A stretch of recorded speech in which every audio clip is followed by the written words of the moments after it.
Meus amigos, essa série de vídeos que a Rácio Pro Libertas tem editado tem por objetivo submeter a sua reflexão um problema que nos parece significativo, que é da capacitação das Forças Armadas num país. Colocamos nos dois primeiros vídeos considerações gerais no sentido de nos fazer refletir sobre a circunstância de que as Forças Armadas são instrumentos da nação, do Estado, não de governo, mas do Estado. E como instrumento, ela não deve ter a capacidade de se autoqualificar. Os instrumentos devem ser, e essa é a lógica do conjunto de reflexões que esses vídeos trazem, os instrumentos devem ser qualificados pelos seus usuários. Eles têm uma finalidade precípua, mas devem ser a cada circunstância, a cada instante, em cada utilização, qualificados, preparados pelo seu usuário para prestar aqueles serviços para os quais eles foram imaginados. Então é preciso que se compreenda que as Forças Armadas, como instrumento da nação, para atingirem os fins que justificaram a sua existência, que justificam a sua existência, devem ser qualificadas pela nação. No vídeo anterior fizemos considerações a respeito das consequências adversas que decorreriam da circunstância de que um determinado Estado, uma nação, não qualificasse, não capacitasse adequadamente as suas Forças Armadas para respaldar, se necessário, o relacionamento externo dessa nação com os demais atores do contexto internacional. No vídeo de hoje, gostaria de discutir, submeter à sua reflexão algumas considerações a respeito das consequências no âmbito interno de um desvio de finalidade, de uma qualificação inadequada, de uma capacitação, uma destinação inadequada das Forças Armadas. É comum se dizer que as Forças Armadas, no contexto interno, político de uma nação, elas devem ser neutras.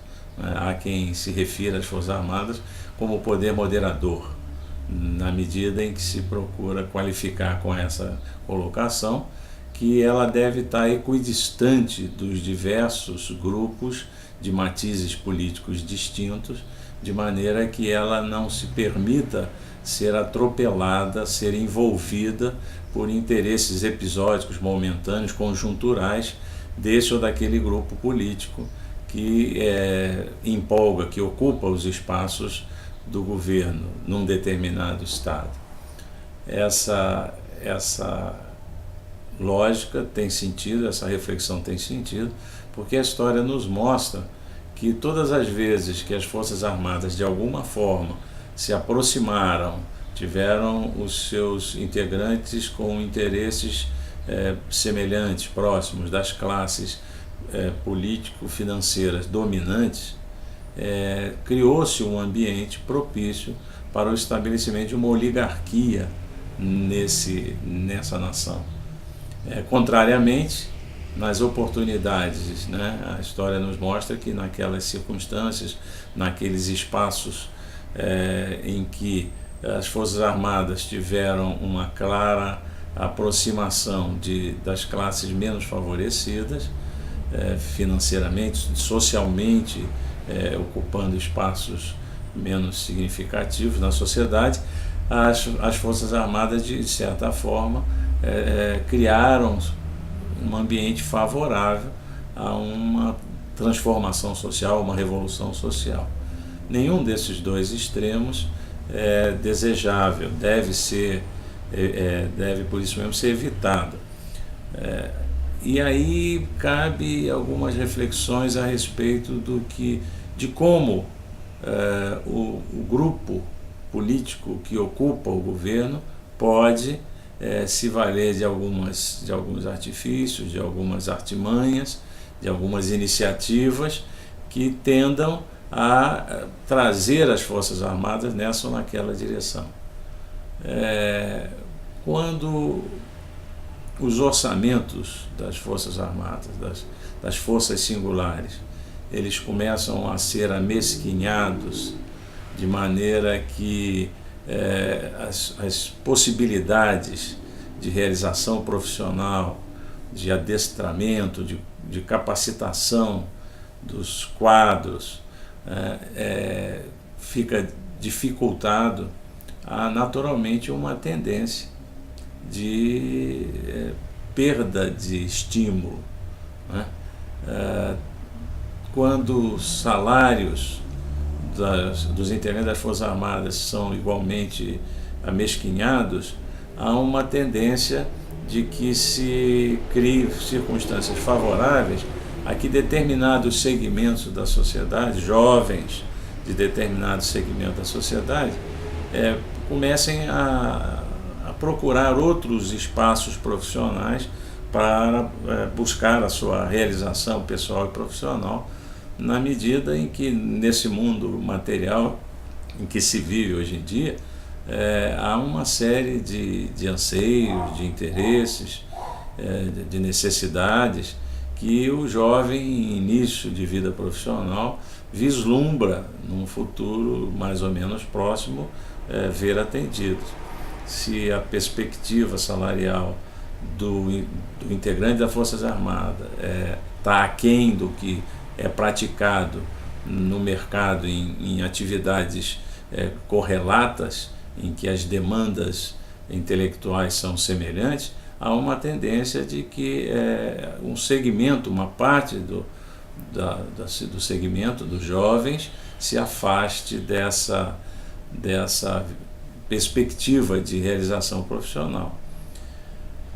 Quando se procura envolver as Forças Armadas em atividades não necessariamente consentâneas com as finalidades que justificam a sua existência, com o objetivo de superar dificuldades, incompetências de outros instrumentos da nação que não demonstram o mesmo tipo de envolvimento, né, cidadão, de consciência cidadã, e por isso mesmo, quando são empregados, não produzem os resultados desejados, e aí se vai buscar as Forças Armadas para fazer os trabalhos, desenvolver as atividades desses segmentos, né, desses setores da sociedade, desses instrumentos da sociedade. Isso começa também a, de alguma forma, materializar um desvio de finalidade que tende a frustrar expectativas, né? A se constituir de alguma forma em um desestímulo para que jovens procurem essa atividade profissional, e aqueles que já desenvolvem essa atividade maior ou menor tempo se sintam de alguma forma frustrados, né? A possibilidade de que os orçamentos pequenos, amesquinhados, possam ser de alguma forma compensados por recursos advindos de outros setores, sempre que as Forças Armadas são aplicadas em atividades que não são as suas, isso tem até uma cara de chantagem, né? Se vocês fizerem isso, poderão ter recursos para resolver problemas que o seu orçamento não permite ser resolvidos.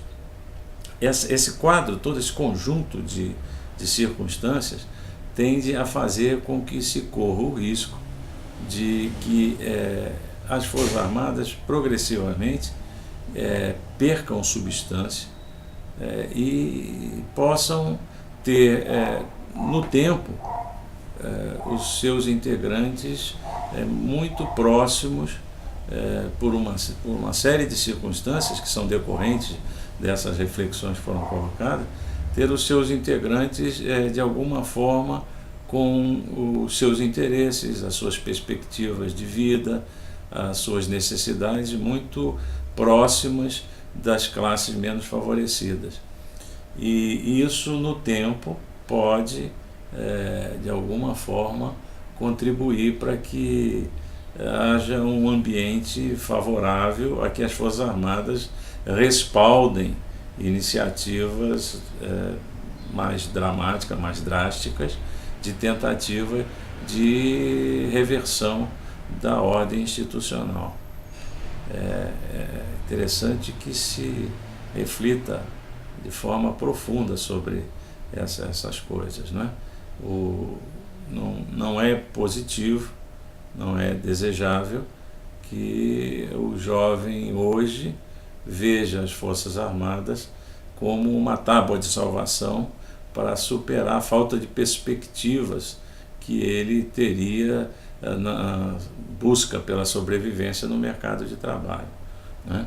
Não é interessante que a falta de possibilidade de realização profissional possa progressivamente ir induzindo indivíduos a uma acomodação, a uma conformação com uma realidade em que as Forças Armadas possam ser vistas como um emprego garantido, com um salário seguro, ainda que pequeno, ainda que aquém dos anseios da sua coletividade, de maneira que haja uma acomodação no tempo e a vida militar, a carreira militar possa ser vista como um emprego, né?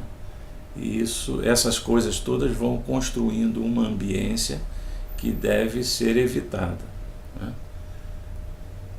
Concluindo essa série de reflexões, a gente gostaria de colocar que as Forças Armadas devem ser estruturadas a partir de um processo reflexivo que começa com a questão: o que a sociedade deseja para si nos próximos 30, 50 anos? Quem é que faz esse tipo de questionamento? Que estamentos, né, que áreas, que setores da sociedade estão preocupadas com a busca de resposta para essa questão? Quem está trabalhando com o objetivo de definir quais são os anseios da sociedade brasileira? Não é desse grupo político que empolga o governo hoje ou que empolgará o governo futuramente, mas quais os interesses verdadeiros da nação brasileira, o que se deseja para o longo prazo. Porque a partir dessa questão vão surgir outras que são igualmente significativas, importantes, né? A busca do atendimento desses anseios, satisfação dessas necessidades, superação de determinados problemas, poderão ser obstaculizados por quê? Por que circunstâncias? Quais os instrumentos que a sociedade tem para superar esses entraves, esses óbices, possíveis ameaças à conquista daqueles objetivos que materializariam o atendimento da vontade nacional? Que instrumentos permitiriam que a nação superasse esses obstáculos, enfrentasse essas ameaças? Em algumas circunstâncias, as Forças Armadas seriam um desses instrumentos para superar que tipo de obstáculo? Para que esse obstáculo fosse superado, ou então as Forças Armadas se constituíssem num instrumento dissuasório para que essa ameaça não se configurasse, não se materializasse, que cara devem ter essas Forças Armadas? Que capacitação ela deve ter? Que pessoal deve possuir? Né? Que características devem ter os recursos humanos que vão estar mobiliando as Forças Armadas nesses tempos? Né? Que meios essas Forças Armadas devem ter? Que meios materiais ela deve possuir para que esses recursos humanos, aliados a esses meios e com a capacitação adequada, possam garantir a superação dos obstáculos que venham a surgir, o enfrentamento das ameaças que possam se manifestar, né? Quem está fazendo esse tipo de reflexão? Então, deveria haver uma preocupação muito grande, porque se aqueles setores da sociedade, do poder público, em qualquer esfera, não estiver conduzindo estudo, análise, no sentido de identificar a resposta para essas reflexões, a nação brasileira corre um sério risco de ficar à deriva, a reboque da conjuntura internacional, que está se mostrando cada vez mais dinâmica, menos previsível e que pode trazer consequências, pode trazer circunstâncias que sejam de difícil superação pela nação brasileira no futuro. A preocupação deveria ser de todos aqueles que tenham um pouco mais de informação, que tenham consciência de que não é possível se permitir que grupos políticos que estejam no poder, por despreparados, por desatentos, empolgados por motivações outras, conjunturais, episódicas, momentâneas, descurem da preocupação que lhes cabe de promover a reflexão. Não cabe ao setor esse ou aquele do governo conduzir isoladamente a reflexão. Pelo contrário, é preocupante que isso aconteça. É preciso que haja planejamento, mas planejamento consistente, coerente. A gente costuma dizer que o papel aceita tudo. Apresentar planejamentos estratégicos que seriam os necessários à sociedade brasileira, seriam os desejáveis, sem que haja uma consistente e coerente alocação de recursos que viabilizem no tempo a concretização desses planejamentos, né? Planejamentos que prevejam o acompanhamento do processo dinâmico da evolução sociológica e tecnológica, né? De maneira que, ao se conquistar uma determinada etapa do planejamento, não se descubra que já se perdeu o trem da história. Então, essas reflexões são importantes de serem feitas, e é preciso que a sociedade esteja atenta e cobrando do poder público que promova o processo reflexivo. Não que conduza, que promova um debate bastante substancial do que deve ser feito nessa direção.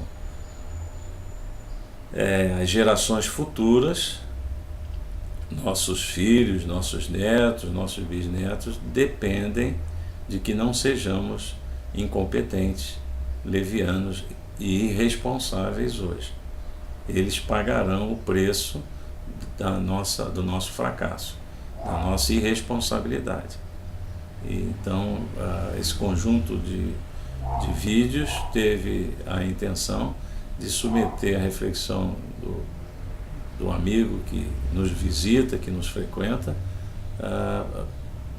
um momento de pensar como as coisas estão sendo conduzidas e o que deve ser feito para se corrigir o que a Raça Pro Liberta entende como um desvio de planejamento, um desvio de conduta no que tange à capacitação das nossas Forças Armadas.